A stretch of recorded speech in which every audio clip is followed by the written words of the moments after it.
What if the voice that ruined your life sounded exactly like the voice of God? What if the person who led you away from the truth was not an enemy, not a stranger, but someone respected, spiritual, and trusted? Imagine obeying God with all your heart. Imagine risking your life to deliver his message. Imagine witnessing a miracle so powerful that an entire crowd falls silent in fear. And yet, before the sun sets that same day, you are dead on the side of the road, not killed by your enemies, not punished for rebellion, but destroyed because you trusted the wrong voice. This is not a modern story. This happened thousands of years ago in the pages of the Bible, in a moment so strange and unsettling that many people skip past it without ever noticing its terrifying lesson. It begins during the chaotic days after the death of Solomon, when a nation chosen by God suddenly began to fall apart. A king driven by fear would create a false religion. A young prophet would courageously confront that king. A miracle would shake an entire city. But the greatest danger would not come from the king, or the crowd, or even the false altar. The real danger would come from another prophet, someone who sounded wise, someone who sounded spiritual, someone who claimed to speak for God. And in a single moment of trust, everything would change. Because the most dangerous deception in the world is not a lie that looks evil. The most dangerous deception is a lie that looks holy. And this is the story of the prophet who listened to the wrong voice. When the great King Solomon died, the nation of Israel stood at a fragile crossroads.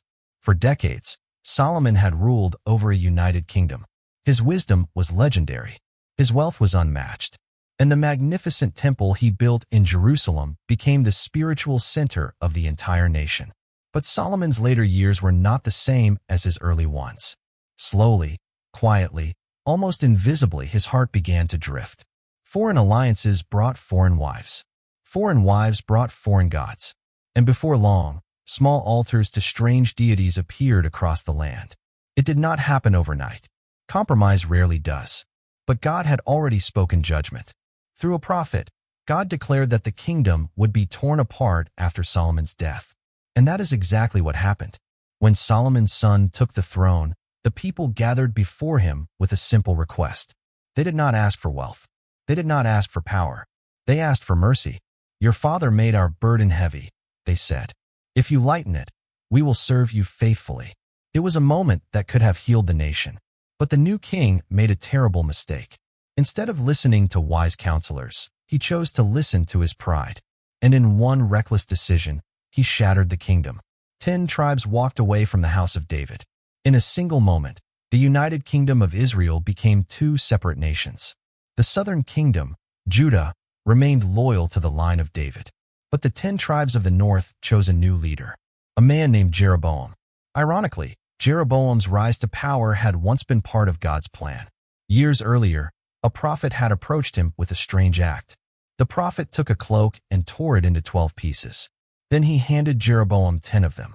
"This is what the Lord says," the prophet declared. "I will tear the kingdom out of Solomon's hand and give you 10 tribes. But the promise came with a condition. If you walk in my ways, if you keep my commandments, I will build you a lasting house." Jeroboam had received something few kings ever received, a direct promise from God. But promises from God require trust. And trust is hardest when fear enters the heart. When Jeroboam finally sat on the throne of the northern kingdom, he realized something troubling. The most important place of worship in Israel was not in his territory. The temple of God stood in Jerusalem, and Jerusalem belonged to the southern kingdom. 3 times a year, the people were supposed to travel there to worship. Jeroboam began to imagine what might happen.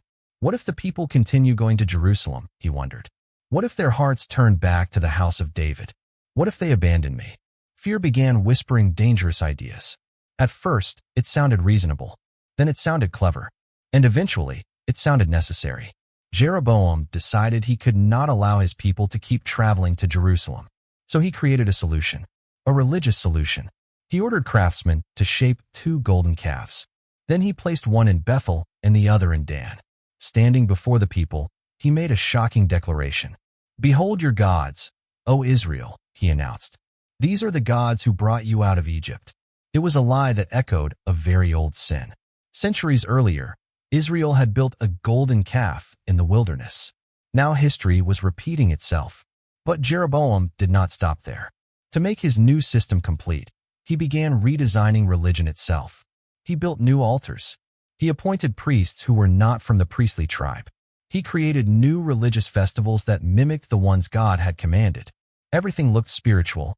Everything looked organized. Everything looked religious. But it was built on one foundation: fear. The Bible records the moment with chilling simplicity. This thing became a sin. Jeroboam had not simply made a political decision. He had reshaped an entire nation's relationship with God. Thousands of people gathered at the new altars. Sacrifices burned. Music filled the air. Ceremonies continued. And for a moment, it seemed like Jeroboam's plan had worked. The people stayed. The kingdom remained stable. And the king believed he had protected his throne. But there is one truth that rulers throughout history eventually learn. You can manipulate people. You can control systems. You can even reshape religion. But you cannot silence God. And one day, in the middle of one of Jeroboam's ceremonies, heaven finally spoke. Not through thunder, not through fire from the sky, but through the voice of a single man, a young prophet, unknown, uninvited, and completely unafraid. That day, in the city of Bethel, God was about to interrupt a kingdom built on fear. And the message that prophet carried would shake a nation, humiliate a king, and set in motion a chain of events that would end with a lion waiting quietly beside a dead prophet on the road. Because sometimes the most dangerous moment in a story is not when the miracle happens. It is what happens afterward. Morning light spread slowly across the hills of Bethel. The city was already awake. People moved through the streets carrying animals for sacrifice. Merchants arranged baskets of grain and oil. Musicians tuned their instruments.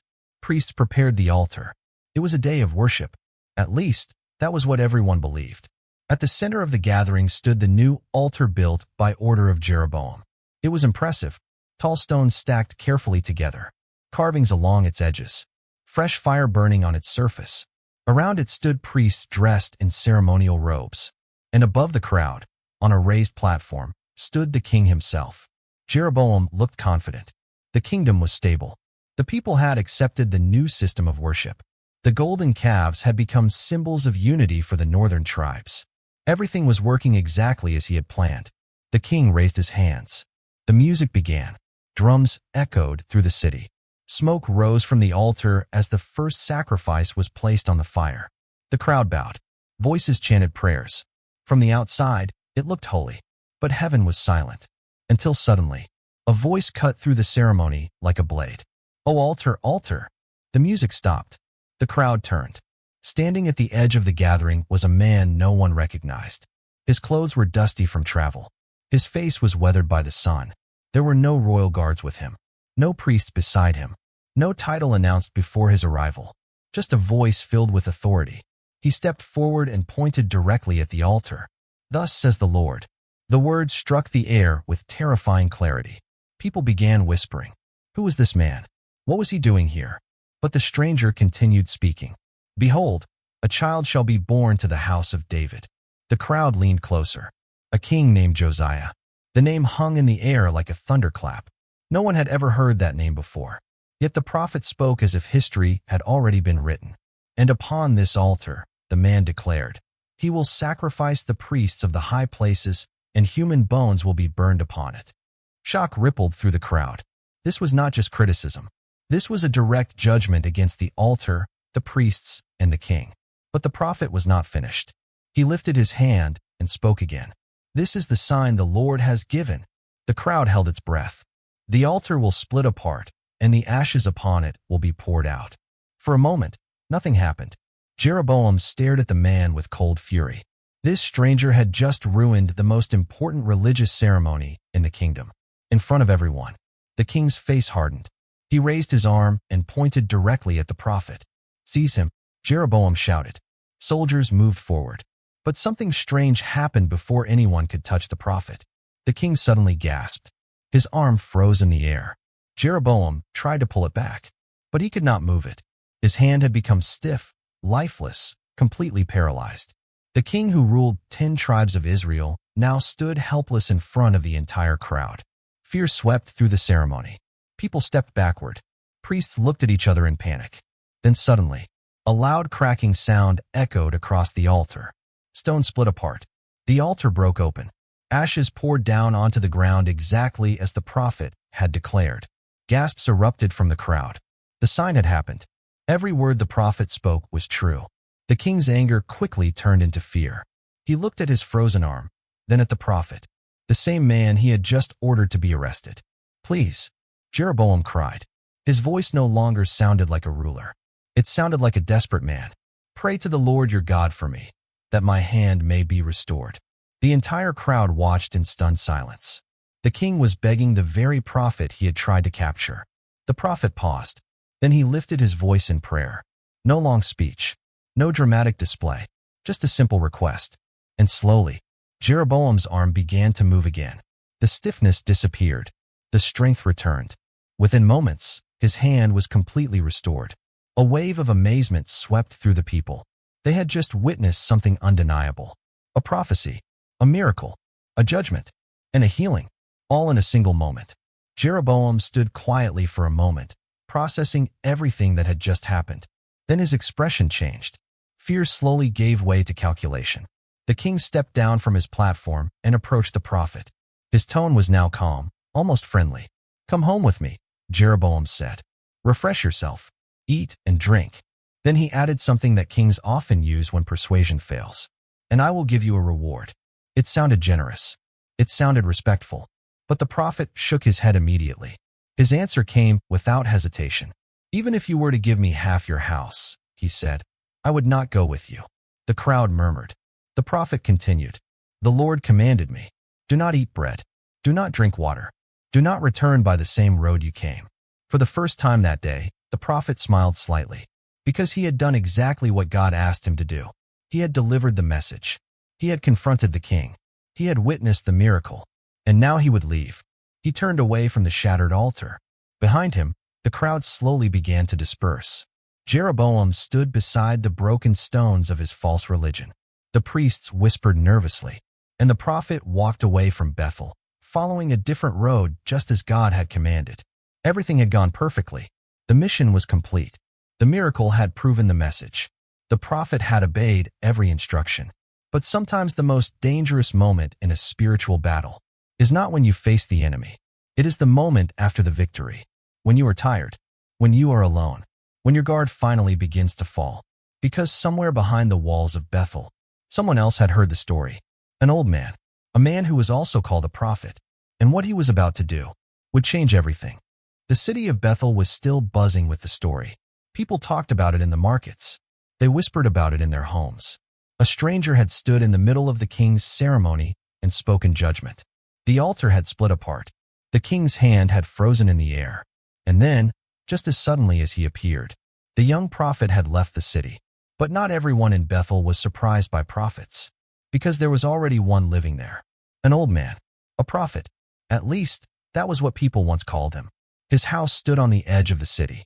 His hair had turned gray, and the years had slowed his body. But his ears were still sharp.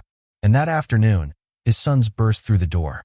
"Father," they said breathlessly, "you will not believe what happened today." The old man lifted his eyes. "What happened?" he asked quietly. They began describing everything.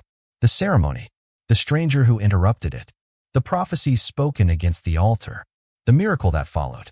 They even described the terrifying moment when the king's arm became paralyzed. The old prophet listened carefully. Every detail, every word. And when they finished, the old man asked a simple question. "Which way did he go?" His sons pointed toward the road outside the city. The old prophet stood slowly. Something had awakened inside him. Not anger, not fear. Something more complicated. Curiosity, or perhaps something darker. For years, he had lived in Bethel while the king slowly built a false religion around him. Golden calves, false altars, corrupt priests.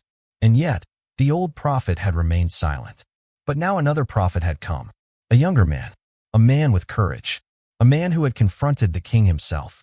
The old prophet walked outside and saddled his donkey. "I will go find him," he said. The animal carried him slowly down the road, leading away from Bethel. Meanwhile, the young prophet had already traveled some distance. The adrenaline of the confrontation had faded. The long walk was beginning to wear on him. He was tired, hungry, thirsty. But he remembered the command clearly. Do not eat. Do not drink.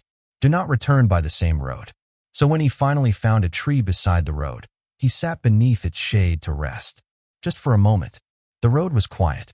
Wind moved gently through the leaves. The prophet closed his eyes. And that was when the old man arrived. The donkey's footsteps stopped beside the tree. The young prophet opened his eyes and saw the stranger standing there. The old man studied him carefully. Are you the man of God who came from Judah? He asked. Yes, the young prophet replied. The old man nodded slowly. Then he smiled in a friendly way. Come home with me, he said. Eat bread and refresh yourself. The young prophet shook his head immediately. I cannot, he said. The Lord commanded me not to eat bread or drink water in this place, and not to return by the road I came. For a moment, the old prophet said nothing. Then he spoke again, and this time, his words sounded spiritual, convincing, even comforting. I am also a prophet like you, the old man said. The young prophet looked up. That sentence alone carried weight. A prophet, someone who also spoke for God, someone who understood the calling.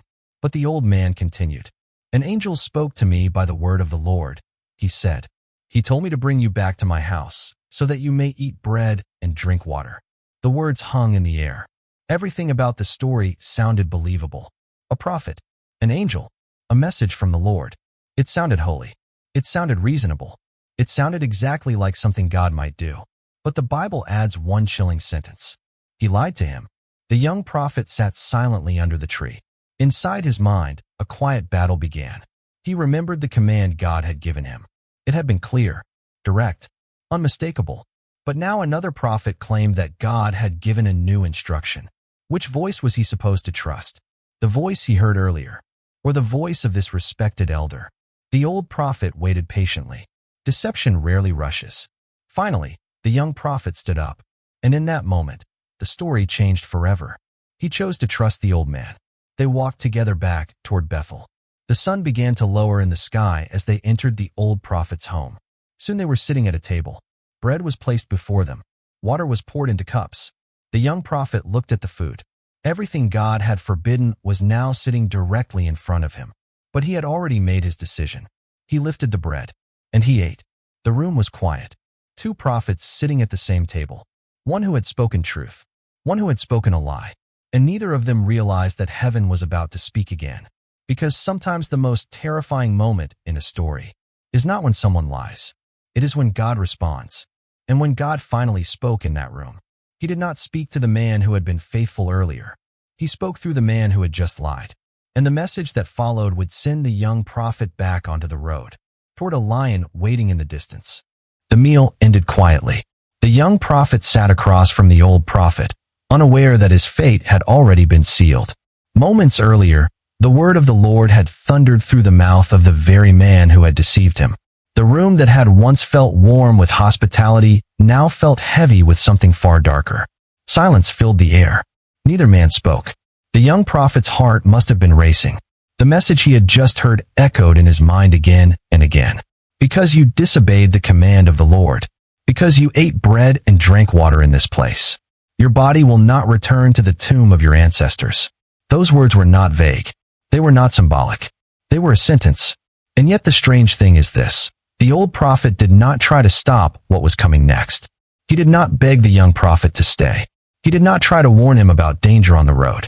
Instead, he calmly saddled the donkey for him, almost as if both men knew that the story was already written. The young prophet mounted the donkey and began the journey home. The sun was beginning to fall lower in the sky. The road stretched out quietly through the wilderness. The wind moved softly through the dry grass. For a moment, everything looked peaceful. But heaven had already spoken. And when God declares judgment, creation itself obeys. Somewhere along that lonely road, a lion was waiting. Not hunting randomly. Not roaming the wilderness by accident. Waiting. Because this was not ordinary nature. This was divine judgment. The young prophet rode forward, unaware that every step of the donkey brought him closer to the moment that would end his life. We don't know what he was thinking during that ride. Perhaps he replayed the conversation again and again in his mind. Perhaps he wondered why he had believed the old prophet so easily. Perhaps he prayed for mercy. But there are moments when the consequences of our choices cannot be undone. And suddenly, the quiet road exploded with violence. A lion attacked. The young prophet never made it home. But what happened next was something so strange that travelers could hardly believe what they were seeing. Because the lion did something lions do not do. It killed the prophet, but it did not eat him. It stood there, guarding the body. Even more strange, the donkey was still standing beside them. Alive, unharmed. A lion, a dead man, and a donkey, standing together on the road. Anyone who passed by would have been stunned by the sight. In the natural world, this makes no sense. A lion kills to eat. A lion attacks prey animals like donkeys. But here the lion ignored the donkey completely. It did not touch the body. It did not run away. It simply stood there, like a silent witness. Because this was not about hunger. This was about a message. Travelers who passed by saw the unbelievable scene and quickly carried the news back into the city. Word spread rapidly. People whispered about the strange judgment that had taken place on the road. And eventually, the news reached the ears of the old prophet. When he heard what had happened, he immediately understood. The man of God who disobeyed the Lord. The words he himself had spoken during the meal were now fulfilled. The old prophet saddled his donkey and set out toward the road where the tragedy had occurred. When he arrived, the scene was exactly as the travelers had described. The body of the young prophet lay on the ground. The donkey stood nearby, and the lion was still there. But the lion did not attack him. It did not roar. It did not move. The old prophet slowly approached the body. He lifted the lifeless prophet and placed him on his own donkey. And for the first time since the deception began, the weight of what had happened must have crushed his heart. Because this man had died. After trusting his words, the old prophet brought the body back to the city. There he mourned for him. He laid the young prophet in his own tomb. And as he closed the grave, he spoke words that echoed with regret. My brother. Not enemy. Not stranger. Brother. The tragedy of the story becomes even deeper here. Because the old prophet now believed the message that the young prophet had delivered to the king. He declared that the prophecy would certainly come true. One day, the false altar of Jeroboam would be destroyed. One day, the corrupt system he created would collapse. But none of that would bring the young prophet back. His story had ended on the road. Not because God's message was false. Not because his mission had failed. But because he listened to a voice that contradicted the command God had already given him. And the road where he died became a warning that would echo through generations. Because sometimes the greatest danger is not obvious evil. Sometimes the greatest danger is spiritual confusion. A voice that sounds wise. A voice that sounds religious. A voice that claims authority, but leads you away from what God already said. The young prophet had faced a wicked king and stood fearless. He had spoken truth in front of power. He had witnessed miracles. But in the end, his downfall came through something far quieter, trusting the wrong voice. At first glance, this story feels unsettling. Many people read it and ask the same question. Why would God punish the young prophet so severely, especially when he was deceived? After all, the old prophet lied to him. The young prophet believed someone who claimed to speak for God. Isn't deception supposed to reduce responsibility? But the deeper message of this story reveals something far more serious. Because the young prophet did not disobey out of weakness. He disobeyed after already hearing the clear command of God. Before he ever arrived in Bethel, the instructions had been unmistakable. Do not eat bread there. Do not drink water there. Do not return the same way you came. These were not confusing instructions. They were simple, direct, and clear. And at first, the young prophet obeyed perfectly. When the king himself invited him to stay and eat, he refused. Even when Jeroboam offered him a reward, the prophet did not hesitate. He stood firm. He chose obedience over comfort. But then something subtle happened. The temptation did not come from power. It did not come from wealth. It came from someone who sounded spiritual. An older prophet. A man who claimed experience. A man who claimed authority. And most dangerously of all, a man who claimed that God had changed the instruction. That moment reveals one of the most important spiritual warnings in the entire Bible. Because sometimes deception does not look like rebellion. Sometimes deception looks like new revelation. A voice that says, God told me something different. God gave me another message. God changed his instructions. The young prophet heard those words, and he believed them. But the problem was not that the old prophet spoke. The problem was that the young prophet stopped trusting the command God had already given him. This story teaches a dangerous truth. If God has already spoken clearly, any voice that contradicts it cannot come from him. Not even if that voice sounds spiritual. Not even if that voice belongs to a respected leader. Not even if that voice claims divine authority.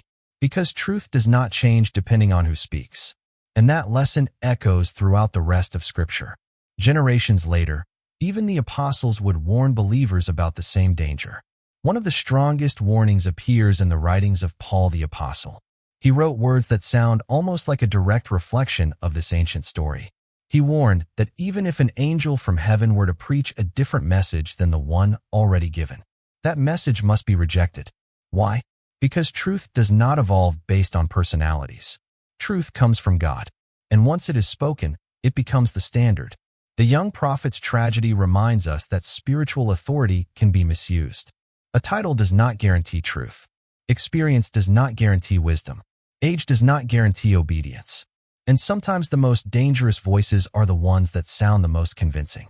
The old prophet may have believed his own words, or perhaps he simply wanted the young prophet's company. Scripture does not explain his motive, but it shows us the consequence. One lie, one moment of misplaced trust, and a faithful messenger of God lost his life. And yet the story was preserved in Scripture for a reason, not to frighten people, but to warn them, because every generation faces the same challenge. Voices everywhere claiming truth, leaders claiming authority, new ideas claiming to replace old commands. And in the middle of all that noise, believers must learn the lesson that the young prophet learned too late. The safest voice to trust is the one God already spoke. The road where the young prophet died eventually became quiet again. The travelers passed, the dust settled, and the strange scene of the lion, the donkey, and the fallen prophet disappeared into history. But the lesson remained, because this story was never just about one prophet. It was about every person who would ever try to follow God. The young prophet had courage. He stood before a king without fear. He spoke the word of the Lord boldly. He witnessed miracles with his own eyes. In many ways, his faith was stronger than most people who claim to believe today. And yet, his story did not end in victory. It ended on a lonely road. Why? Not because he lacked faith, but because he stopped trusting the voice that spoke to him first. That is the quiet danger hidden in this story. Most people expect temptation to look like obvious evil. They expect darkness to announce itself loudly. But real deception rarely works that way. More often, it whispers. It sounds reasonable. It sounds wise. Sometimes, it even sounds holy. The old prophet did not threaten the young prophet. He did not force him. He simply said something that sounded spiritual. I am a prophet like you. And that single sentence was enough to make the young prophet question what he already knew. But the tragedy reminds us of something that every generation must learn. When God has already spoken clearly, the safest place to stand is obedience. Even when another voice sounds convincing. Even when another voice claims authority. Even when another voice says the rules have changed. Truth does not change because someone else speaks. And the world today is filled with voices. Teachers, influencers, leaders, ideas. Every day people hear thousands of opinions about faith, truth, and God. Some sound wise. Some sound compassionate. Some sound powerful. But the real question is the same question hidden inside this ancient story. Which voice are you listening to? Because the young prophet listened to a voice that sounded trustworthy. And it cost him everything. The story also leaves us with another sobering thought. The old prophet eventually believed the message the young prophet had delivered. He even asked to be buried beside him. But by then, it was too late to undo what had happened. And that reminds us of a truth that applies far beyond this story. Sometimes regret comes after the damage is already done. That is why wisdom is not just about hearing truth. Wisdom is about holding on to it, guarding it, refusing to let it go, even when other voices try to replace it. The young prophet's story is short in the Bible, only a few verses, yet the warning inside it is enormous, because it speaks to something every person faces. The pressure to compromise, the pressure to trust the wrong authority, the pressure to believe something new instead of something true. And maybe that is why this strange and unsettling story was preserved for thousands of years. Not to scare people, but to wake them up. To remind every generation that faith is not only about bold moments in front of crowds. Sometimes the real test happens later, on a quiet road, when no one is watching, when another voice suddenly appears. And in that moment, one decision can determine everything. So the question this ancient story leaves behind is simple. When many voices speak, will you recognize the one that truly comes from God?